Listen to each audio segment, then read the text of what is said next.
dalam rumah-Mu. Satu hal yang ku pinta, menikmati bait-Mu Tuhan. Lebih baik satu hari di pelataran-Mu daripada 1000 hari di tempat lain.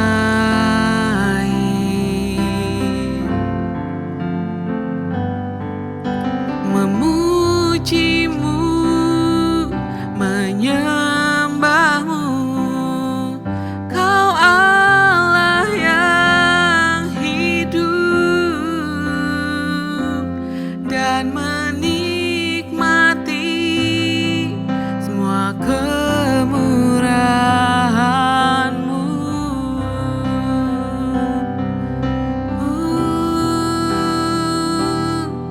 Kami mau diam di hadirat-Mu, sebab hadirat-Mu yang terbaik. Hadirat-Mu melegakan kami. Terima kasih Roh Kudus, kami mengasihi Engkau Bapa.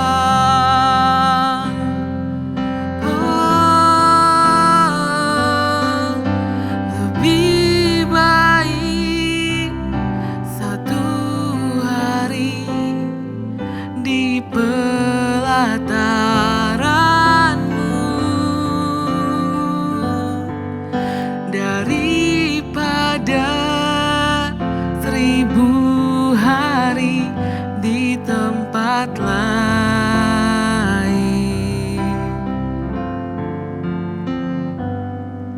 Memuji-Mu, menyembah-Mu, Kau Allah yang hidup, dan menikmati semua kemurahan-Mu.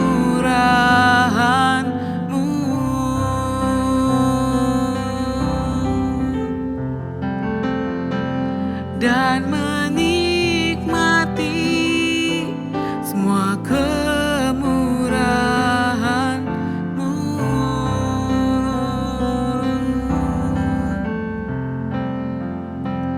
Dan menikmati semua kemurahan-Mu.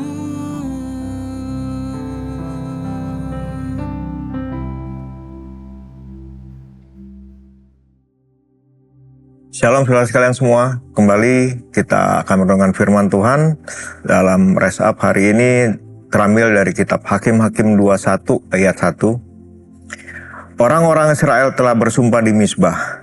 Demikian, seorang pun dari kita takkan memberikan anaknya perempuan kepada seorang Benyamin menjadi istrinya. Wih, ngeri ya saudara sekalian kalau kita baca renungan ini. Latar belakangnya adalah karena perang saudara yang terjadi antara suku Israel dengan suku Benyamin. Jadi bangsa Israel bersumpah untuk tidak menikahkan putri-putri mereka dengan pria dari suku Benyamin. Sumpah diambil karena kemarahan dan kesedihan akibat perang tersebut. Hal ini menyebabkan masalah baru buat Israel karena sumpah tersebut yang mengakibatkan kepunahan dari suku Benyamin. Penyesalan saudara sekalian biasanya itu memang belakangan ya. Jadi kalau dia hari itu tidak melakukan hal tersebut, pasti tidak terjadi apa-apa. Apabila mereka juga bertanya kepada Tuhan, mungkin hasilnya tidak akan kayak gitu. Jadi Tuhan pasti berikan solusi, Tuhan pasti kasih jalan. Pastinya perang juga tidak akan terjadi. Nah, jadi saudara sekalian, ayat di atas mengingatkan kita selalu melibatkan Tuhan dalam segala hal. Kita bertanya kepada Tuhan dalam doa. Setiap masalah ataupun tantangan dalam hidup ini, biarlah kita mengandalkan Tuhan. Kita boleh cepat mendengar, tapi biarlah kita juga lambat dalam bertindak. Kita belajar merespon, kita renungkan, kita tanya dulu kepada Tuhan setiap masalah yang kita hadapi. Karena kita tidak bisa menolak apapun yang datang, tapi yang kita bisa lakukan adalah merespon dengan benar. Kita bertanya kepada Tuhan, kita merenungkan apa yang kita harus ambil. Gimana caranya? Kita berdoa supaya hasilnya baik. Jangan sampai respon kita yang kita beri itu menimbulkan masalah baru yang lebih besar dan lebih rumit. Kita dalam menghadapi tantangan atau masalah dalam pergumulan hidup kita, janganlah dengan emosi, tapi biar kita dengan tenang, dengan hikmat dari Tuhan, kita boleh melewati tantangan tersebut. Pesannya adalah jangan bertindak kalau Tuhan belum jelas menyatakan tuntunannya. Sebab bisa jadi keinginan atau kehendak kita yang terjadi, hasilnya belum tentu baik. Tapi bila Tuhan yang tuntun kita, Tuhan yang menyertai kita, Tuhan yang ngingetin kita, yakin dan percaya teman-teman, hasilnya pasti baik. Tinggal kita sabar menunggu waktunya Tuhan. Jadi biarlah kehendak Tuhan yang terjadi dalam kehidupan kita, bukan kehendak kita. Karena rencana Tuhan itu yang pasti yang terbaik buat kita. Amin.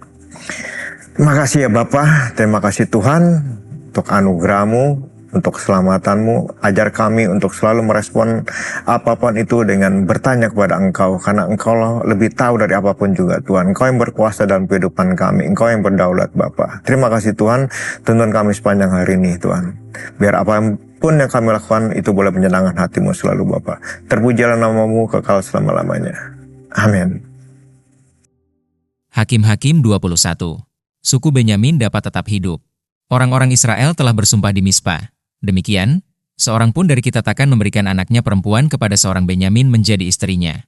Ketika bangsa itu datang ke Betel dan tinggal di situ di hadapan Allah sampai petang, maka mereka pun menyaringkan suaranya menangis dengan sangat keras. Katanya, "Mengapa, ya Tuhan, Allah Israel, terjadi hal yang begini di antara orang Israel, yakni bahwa hari ini satu suku dari antara orang Israel hilang?" Keesokan harinya pagi-pagi maka bangsa itu mendirikan mezbah di situ, lalu mempersembahkan korban bakaran dan korban keselamatan. Pada waktu itu berkatalah orang-orang Israel, "Siapakah dari seluruh suku Israel yang tidak ikut datang dengan jemaah ini untuk menghadap Tuhan? Sebab mereka telah bersumpah dengan sungguh-sungguh mengenai orang yang tidak datang menghadap Tuhan di Mispa. Demikian, pastilah ia dihukum mati." Orang-orang Israel merasa kasihan terhadap suku Benyamin, saudaranya itu, maka kata mereka, "Hari ini ada satu suku terputus dari orang Israel. Apakah yang dapat kita lakukan kepada orang-orang yang tinggal itu dalam hal mencarikan istri? Karena kitalah yang bersumpah demi Tuhan untuk tidak memberikan seorang pun dari anak-anak perempuan kita kepada mereka menjadi istrinya. Sebab itu berkatalah mereka, dari suku-suku Israel adakah satu yang tidak datang menghadap Tuhan di Mispa? Lalu tampaklah bahwa dari Yabes Gilead tidak ada seorang pun yang datang ke perkemahan jemaah itu. Lalu diperiksa jumlah bangsa itu, dan tampaklah tidak hadir seorang pun dari penduduk Yabes Gilead. Maka perkumpulan itu menyuruh ke situ 12.000 orang dari orang-orang gagah perkasa dengan memerintahkan kepada mereka, "Demikian, pergilah, pukullah penduduk Yabes Gilead dengan mata pedang, juga perempuan-perempuan dan anak-anak. Tetapi perbuatlah begini, hanya semua laki-laki sajalah dan semua perempuan yang telah pernah tidur dengan laki-laki harus kamu tumpas." Mereka menjumpai di antara penduduk Yabes Gilead 400 orang anak gadis, perawan yang belum pernah tidur dengan orang laki-laki, lalu gadis-gadis itu dibawa mereka ke perkemahan di Silo, di tanah Kanaan. Sesudah itu segenap umat itu menyuruh orang membawa pesan kepada Bani Benyamin yang ada di Bukit Batu Rimon, lalu memaklumkan damai kepada mereka. Pada waktu itu kembalilah suku Benyamin, dan kepada mereka diberikan perempuan-perempuan yang telah dibiarkan hidup dari antara perempuan Yabes Gilead, tetapi belum cukup juga jumlahnya bagi mereka. Maka bangsa itu merasa kasihan kepada suku Benyamin, karena Tuhan telah membuat keretakan di antara suku-suku Israel. Kemudian berkatalah para tua-tua umat itu, "Apakah yang dapat kita lakukan kepada yang tinggal ini dalam hal mencarikan istri? Sebab perempuan-perempuan telah punah dari antara suku Benyamin."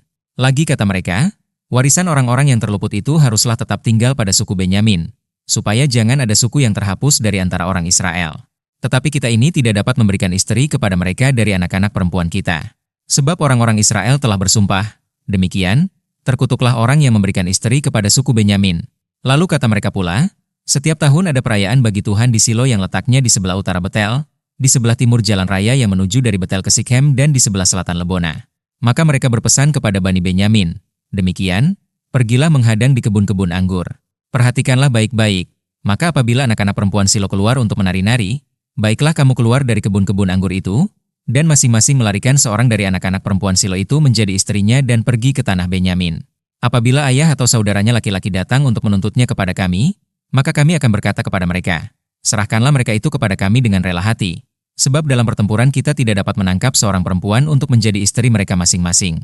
Memang kamu ini tidak memberikan anak-anak gadis itu kepada mereka. Sebab seandainya demikian, kamu bersalah. Jadi Bani Benyamin berbuat demikian. Dari gadis-gadis yang menari-nari yang dirampas itu mereka mengambil perempuan, jumlahnya sama dengan jumlah mereka, kemudian pulanglah mereka ke milik pusakanya lalu membangun kota-kotanya kembali dan diam di sana. Pada waktu itu pergilah orang Israel dari sana, masing-masing menurut suku dan kaumnya. Mereka masing-masing berangkat dari sana ke milik pusakanya. Pada zaman itu tidak ada raja di antara orang Israel. Setiap orang berbuat apa yang benar menurut pandangannya sendiri.